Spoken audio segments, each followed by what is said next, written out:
el Palacio de Congresos ha sido elegido el mejor Palacio de Congresos del mundo.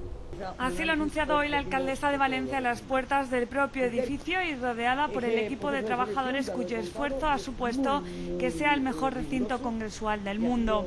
El respaldo, el reconocimiento internacional a una trayectoria que ya se está produciendo desde el mismo momento que fue concebido este Palacio de Congresos. El Palacio de Congresos de Valencia ha sido elegido de entre 170 edificios de los 5 continentes.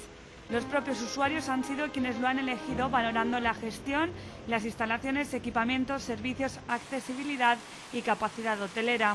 Lo que tiene importancia es la satisfacción plena de los clientes, que son los que votan. Rita Barberá ha aprovechado este acto para anunciar la próxima ampliación de esta joya arquitectónica. Pero podemos encontrar la fórmula de buscar más espacio para poder acoger simultáneamente algún congreso más. Fundamentalmente, simultanear más acontecimientos. Es que se nos demanda mucho.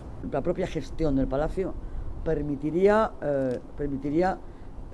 abonar los préstamos necesarios para hacer la inversión. A la construcción actual se le añadirán otros 5.000 metros cuadrados a costa del jardín posterior. El proyecto correrá a cargo del arquitecto Norman Foster, quien ya diseñó el actual edificio.